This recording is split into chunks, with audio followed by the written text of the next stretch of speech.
situation this morning as I sat down to use the computer. So normally running around, I did 5, 6 minutes ago.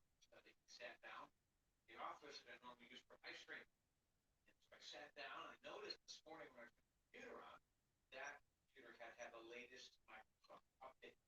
I didn't think much of it. Sat down about 5, 6 minutes ago. Turned the computer, turned the camera on, turned the software on that I use for live stream, and did not recognize it. Didn't see basically not completely start from scratch. Day, obviously, then 5 minutes. So I quickly grabbed a device I have. So I pulled my phone, what I'm using right now, and I went back to my office. And I'm sitting in my office right now. And I'm going to be just take some time to work that with you. So apologize for me if I was a little late here. We have several jumping out with us today again. So we've kind of changed air technology. The computer will update and recognize camera. So if you're live streaming, a camera becomes a pretty important thing to have. You can't do without it. So we're glad that several have jumped on with us this morning. We're glad you're with us. And so we're going to take a few minutes in God's Word. We'll be in Genesis chapter 43 now. I'm going to do something unique today. And I'm not doing this, and I did this on Proverbs. I don't really like to do this. I'm really going to cover the larger section of the story and really put it all underneath one thought. And so I'm actually going to cover pretty much majority, well, I'm not going to read it though, 43 and 44. And here's the premise where I'm going. So we've been looking at the story of Joseph, looking at the account of Joseph, and now we find Joseph at the end of all of this. Finally, he's in leadership now, he's in royalty now, he's serving God now. He's not necessarily in prison anymore. He's in a position of royalty and authority. And now he's been facing his brothers. You know, his brothers came up from Canaan famine. The years of plenty were good. He followed God's will and he held off on, put aside all of the supplies needed. Now they're into this famine, which is great across all of the known land at the time. And so Jacob, or Israel now known, sends his son, or Joseph's brothers, back into Egypt by food. They get there, we know there's an issue. Joseph kind of tricks them or is trying to figure things out a little bit. So they go home. And Simeon is left behind. And simply because Joseph wanted them to bring back Benjamin. Jacob didn't allow that. He said, I've already lost Joseph, now I've lost Simeon. I don't want to lose Benjamin. And so they go and they wait until they're done with food. They're out of food, now they have to go back. And then we talked yesterday about how Judah and his change is the one who kind of started all of this with Joseph. Now the one taking a change in his personality and saying, no, this is the right move. We need to do this, and he was the one that stepped up to be kind of the one to take responsibility. So what happens in the next couple of chapters is now they go back, and there's another whole list of things that happen in Joseph and his brother. So what I'm going to do is I'm just going to read a few verses from Genesis 43 to give some highlights of what's going on, talk about it, then a few verses from Genesis chapter 44. And then as we get down, I'm going to answer this question that I, to be honest with you, as I study this, listen to this growing up, study this question is, and I mentioned earlier, we really don't know the answer why, but the question is always is, why God, or why Joseph did this? Why did Joseph do this? What was Joseph's ultimate goal? Why did Joseph trick his brothers and do this? Some would say revenge or vindication. To be honest, I struggle a little bit with the level of vindication, simply because it doesn't seem to fit his thinking all the way through. He recognizes the ultimate phrase when he does present himself to his brothers. Listen, you meant it for good, you meant it for bad, God meant it for good. He could have punished his brothers so many, none of his point. So there's so many things that don't line up with the idea that he was just there to kind of bring pain and punishment to people. So let's go ahead and read the passages. We're Genesis chapter 43. It says, and when Joseph came home, they brought him the present which was in their hand in the house, and bowed themselves to him to the earth. Now, let me explain the context. Joseph had asked the brothers when they came back to be brought to his house. So he was out doing the job. They were brought because he was just going to have a meal with them there. So now he comes home and they present this present. His father said, listen, if you got to go back, take double the money, take some presents, really show that we're not here to try and be the spy you think that you claim we are. Verse 27.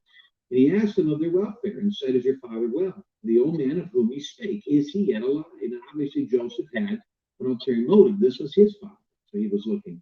Verse number 29. And he lifted up his eyes and saw his brother Benjamin, his mother's son, and said, Is this your younger brother, of whom ye spake unto me?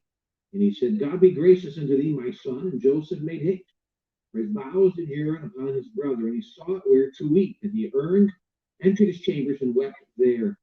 So we see that he looks up, he sees his younger brother. He sees the younger brother. Remember, Jacob had several mothers, and so this was the brother of his mother. And his mother was really unable to have a lot of children.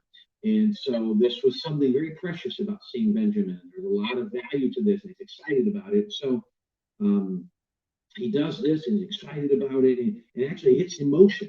Emotion in there as he is connected with somebody as close as Benjamin. Verse 33, and they sat before him, the firstborn according to his birthright, and the youngest according to his youth, and the men marveled one at another. So I looked this up because Joseph disappears, he cries, he weeps, he kind of gets his self composure back, and he comes back in, and then he has the people take the brothers and seat them in order of their youth, which is normal, oldest to youngest. It was a relatively normal custom. The reason it was so intriguing to the men, and they marveled, was they didn't sit. They didn't put themselves by age. Um, they were sat before him. They were put together according the firstborn according to his birthright, the youngest down. Joseph had them do it. Joseph. So they were intrigued. How would this guy know which one of us is the oldest, which one of us is the younger? How would he know? And in this little level of intrigue, they thought, what's going on here? This man knows something. How could he possibly know the age differences here? So it was an intriguing aspect. So we continue to see the back and forth between Joseph and the brothers. Well, now we move to Genesis 44, where really more of this continues. And so in verse 1, and he commanded the steward of his house, saying, Fill the men's sack with food, and as much as they can carry, and put every man's money in his sack's mouth, put it back in the bag. Verse 2, and put my cup, the silver cup, in the sack's mouth of the youngest, and his corn money. And he did according to the word that Joseph had spoken. So he says, send them home, give them more than they can carry, and put their money back. And so here we go again. Same thing as last time. Give them their money back. He didn't put them in prison. And what we didn't read was that he gave Simeon back. He said, "Here's Simeon, take him and go." He treated him well. They ate together. They really were treated well. And then they're sent home. They're sent home with Simeon, and everything seemed to go great. So they go home, and they're still trying to figure out really what's going on. But he tricks them again. He puts the money back in, and he puts his own cup in there. And everyone knows it's Joseph's cup. And here we go again, verse 7.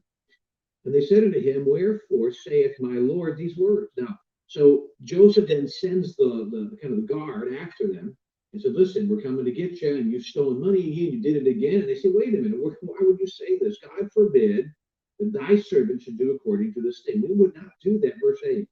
Behold, the money which we found in our sacks mouths we put again unto thee into the land of Canaan. How then should we steal out of thy Lord's house silver or gold? Verse 9. With whomsoever of thy servant to be found, that let him die, and we also will be my Lord's bondmen. And they were so convinced they had done it. They said, Whoever brother you find, you can kill him, and the rest of them will serve if we really did this. That's so convinced. They knew they hadn't done it. Verse 10. And he said, Now also let it be according to your words. But he with whom we shall be found be my servant, and he shall be blameless.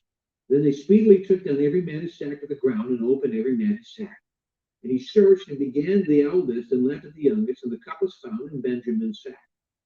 Then they rent their clothes and laid it every man his donkey, and returned to the city. And Judah and his brethren came to Joseph's house, for he was yet there, and they fell before him on the ground. And Joseph said unto them, What deed is this that ye have done? Why ye not, that such as a man as I can certainly divine? And Judah said, What shall we say unto my Lord? What shall we speak, or how shall we clear ourselves? God hath found out the iniquity of thy servants. Behold, we are thy Lord's servants, both we and he also with whom the cup was found. So they're taken back to Joseph, and Joseph says, You know I would have found this out. And he's still playing this point. And so they're like, listen, obviously God understands our iniquity. They refer back to the fact that something that, as far as they know, this man did not know. We were wrong. We did this evil thing, and God is still punishing us. God is still doing this horrible thing to us. And so they come back. Now, please, they knew this because they pulled the bags down. They were quick to clear their name. They knew they hadn't done it. They come back, and now they're sitting in front of Joseph again, or who at least they didn't know it was Joseph, and they just can't figure out what's going on. And then they say, obviously, this is God doing this to us, and they broken in fear. So as I was reading some other commentaries on this, studying this out a little bit, honestly trying to figure for myself. There's a couple chapters where Joseph is doing this, and I'm like, we obviously are not given a lot of reasons as to why Joseph did this. Excuse me. But I was reading one, and it's interesting that, excuse me, he made a comment. And it was an interesting thought that allowed me to begin to think through what's going on. Why would Joseph do this? And I don't know. We have no idea why. Really, why you can't get in the heart of Joseph. There's not an explanation scripturally why Joseph did this. But here's an intriguing thought. The thought was that maybe Joseph did this because Joseph's last memory of his brothers was sinful. Remember, they were ignoring their dad. They were refusing to do so. He was constantly going back and telling them how evil their brothers were to the dad. They took him and threw him into a pit. They ignored his cries. They sold him as slavery. Think about really how evil these brothers really were to do all this. We look at the end of the story and we see how Joseph was blessed, and it's hard for us, if you're not careful, to see all of this except, oh, God's plan, no big deal. Joseph went through a lot of misery because of his brothers. And that's all he can see is that obviously God used it, but he's still seeing the misery that his brothers put him through. And he looks at all of it and he thinks to himself, this is just a horrible scenario. And these men were evil. And so what I was thinking is it possible that Joseph is trying to figure out, are his brothers the same brothers that threw him into the pit? Have they grown? Have they changed? How is this entire circumstance figured them out? Are they still as evil as they were when he knew them? What are the brothers like? Maybe he's trying to figure this out. Are they coming? If they find out I'm Joseph, what are they going to try to do? I don't know. We can't figure it all out. And it's an interesting thought to figure out. It's a great look into the potential that another part of the humanity Joseph's trying to figure out. Are these brothers as evil as they were when I was down there and how they treated me? It's an intriguing thought. We can't prove it either way. What I can say is there's an awful lot of back and forth. And for whatever reason, this happened, Joseph did it. God placed it in scripture, and it's great for us to learn. I can tell you just a couple of simple principles is one of the things the brothers did have to learn is there are consequences to your actions. You cannot make a decision. You cannot do something and think that there are no consequences to it. You can't do something and think that somehow it's not going to come back to haunt you, or what you do is void of its own consequences. Good decisions, you reap what you sow. Good decisions have great results. Bad decisions come with consequences. And it's not always necessarily even God that does it. It's just you make a decision, it will have its effect. It's interesting. It's a truthful principle you can pull from that.